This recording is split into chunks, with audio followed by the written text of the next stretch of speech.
Hey, great people, how are you doing? I hope everybody's doing well and fine. I'm doing also good, and today I'm reinstalling my cold air intake on my Mazda. And first of all, I want to thank all the guys who are subscribing to my new channel, and I'm so much grateful. I haven't really gone much of exposing my YouTube channel yet because it's still young. I want still to make some more videos, and then I can go even to my social media and just to make it more known and to make more people to subscribe.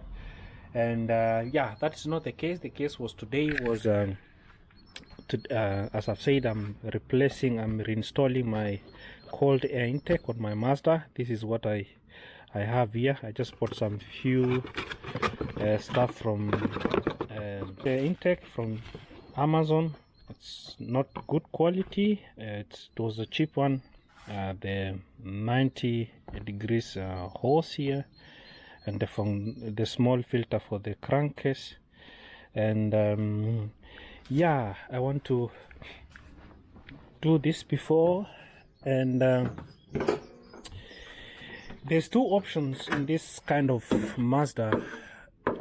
There are two options on how to install the cold air intake. I've seen many people doing a lot of mistake by installing the cold air intake on this side.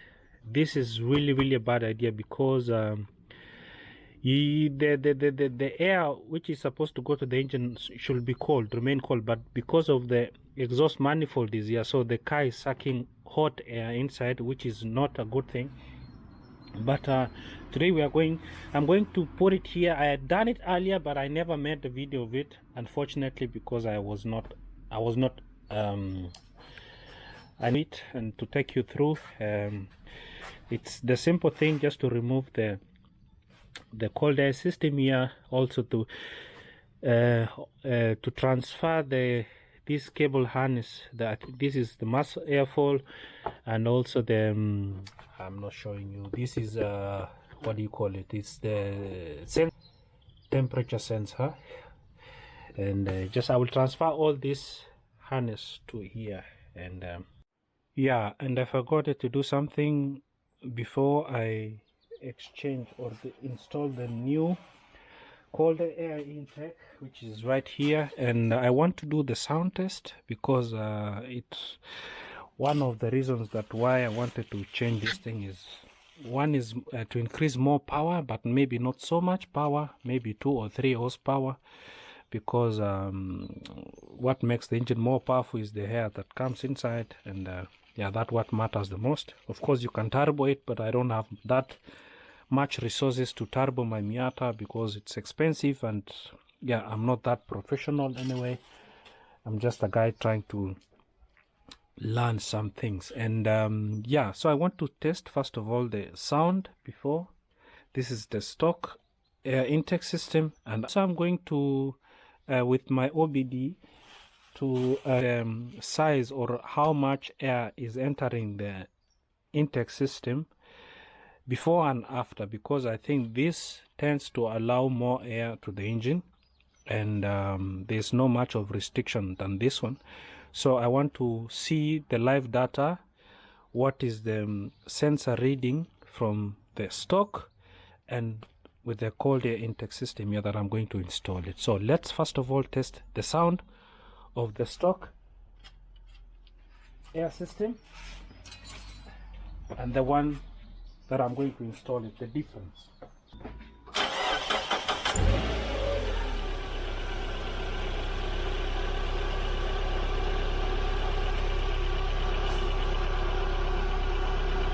So I hope the camera is right. Yeah, it should be like this actually. So yeah, this is the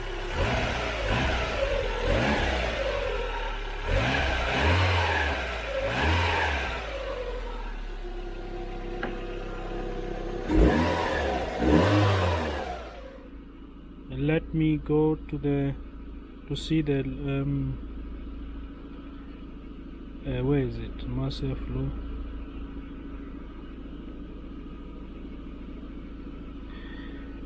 Yeah, I'm getting about 2.3 grams per second. of the air at idling at about 1000 rpm or 800 rpm. So I want to see if I'm going to get the same readings after changing the air system. And so I just have to remove this one here, connect to the throttle body, and also this one here that connect to the housing.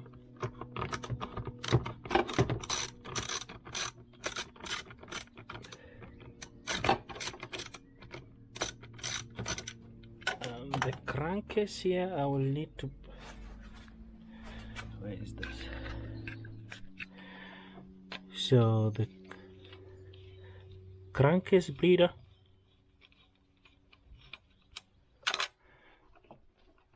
remove it, this one, and already this one is out. Clamp here, this is already out. You come where, stay here, put you there, and now we have enough space for other things to do. It's really dark, you can't see it. This is also another advantage, you know, the engine bay becomes really a lot of space. You can work on some small things without any restriction. Now I want to remove this stock air filter out, and then to just maybe disconnect this thing here, and also this thing here. It's already out, but also I have to make a hole, and then yeah, so it's open. So let me explain something here. This snorkel here, or what do you call it, this plastic here, it is being channeled here inside for it to suck the cold air inside here, because when the car is running or driving, the cold air is coming from this direction somewhere here, you know, just here, and then it comes through here, and then the car sucks the cold air inside because it helps for the combustion. But most of the people, I've seen them doing wrong by putting their cold air intake here, which is actually, this is still warm right now, and I drove it I think some few hours ago, and it's still cold. So when the car is driving, you know, it sucks hot air, which is not good for the combustion. So this one has to come out here. Yeah, another space here, so here should come down here, stay there. We will see us later. You see guys, so spacious, so you can work on your compressor, you can work on your pipes here and everything, because you have enough space. So this harness will just turn just like this. I don't have to do anything, because you can see I had done it long time ago. It is still intact, and yeah, so this one comes here. It's a bit bigger, but I have some sockets to make it more tighter there. And where's the here, this one comes here. You see, it will look nice. Now I just need to remove the mass airflow sensor here, because I need it. I need to remove it, because I can't, the car will not run without this sensor here. Sorry, I need to run. So it just came out. This is the sensor, and the sensor itself is somewhere here in the I wanted to say in the middle. That is German. It's somewhere here, and it's really sensitive. You just have also to be careful on touching it. There's a mass airflow sensor cleaner, but I don't want to clean it now because I just done it some few days ago. So this one will come here together, and then we will see how it looks like. Here for the crankcase filter, just here, and then we are just done. Where's the clip? The clip is here. I assemble the clip, then this one here, and then I will tighten it. It's a bit loose, but I will tighten it hard, and then it will just stay like this. So guys, I just did some stuff out of camera, and because I needed my hands, and this is how it will look like. I just put it together. I haven't really tightened the clamps together, not yet, because I'm still trying to find out if it is going to fit it, and I'm trying to find out the position of my temperature sensor. Normally I just need to drill a hole somewhere here, or maybe up here, but I don't want somewhere where it's visible. I just want to maybe try to find somewhere here, and yeah, and then I will put everything together, and then we will see. So I have identified the whole position of the sensor, and it's just here. I just mark it. It will be just down here like this. And then right now I'm going to drill it, a small hole, and then I have to put some silicone inside to make it tight, because it has to be really tight, unless you will have the engine light on.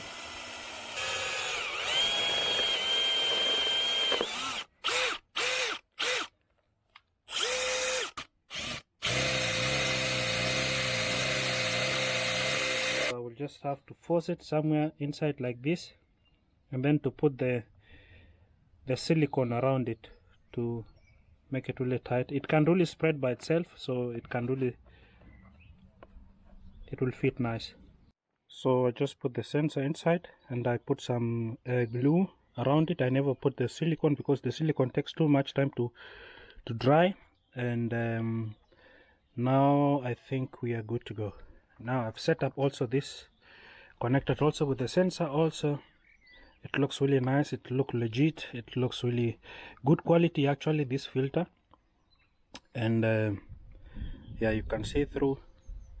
And now it's putting them together, and then to see how it sounds.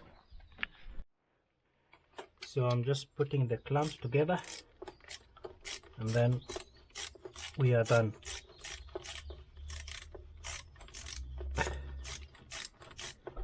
So my people, everything is set. The filter looks so nice, everything is tight. The motorbike guy is just running around. It's summer here in Europe, so yeah, it looks really nice. I'm a bit not so satisfied with this radiator hose that comes, and yeah, I will just maybe later on look something bigger that this pipe will go down. But it looks nice. You see, now I have a lot of space, and it looks nice. A bit challenge with color, you know. I don't care about color, honestly. It was the cheapest parts that I could find it. Also, this crankcase filter, also it's black, this is blue, red, but it's a girl. It looks nice. Whatever I need is performance. I don't care about the colors and stuff. So let's start the car and see how it sounds. So everything is set. Let me start the car, and then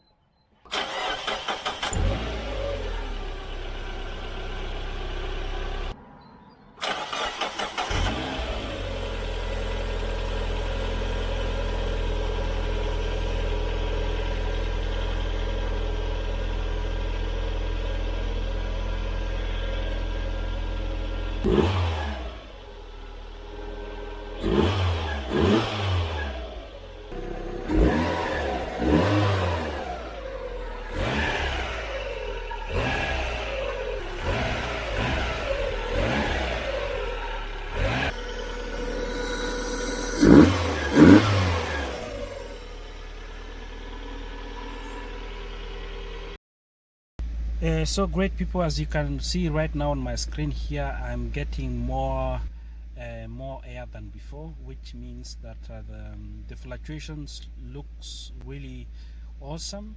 It's rich in terms of air, but I have also to be careful, because I don't want to lean to run rich or lean because of too much air that enters to the system, because of the air fuel ratio. You know, the air fuel ratio determines whether a mixture is compatible at all, how much energy is being released, and how much unwanted pollutant are produced in the reaction.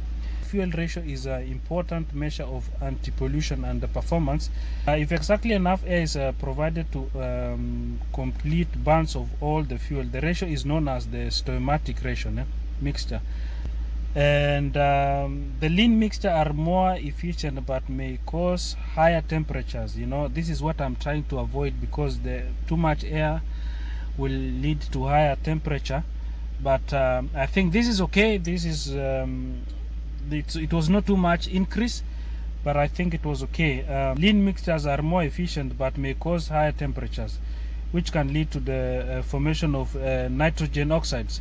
Some engines are designed with features to allow lean burn for prices of air fuel ratio. And also, guys, this is the combined chart between the air system and the oxygen sensor. As you can see, they are really working together in a good ratio manner. I mean, the fluctuation is from positive to negative. It really fluctuates on really good positions. It's not really high and it's not really low, which means really the air is being mixed in accordance to this ratio, stoichiometric ratio, as I've explained earlier. And so I think I've increased a bit of air intake, but also that not too much that it will make the engine to run lean, because when too much air enters to the system, the oxygen sensor tends to send the information to the computer to give more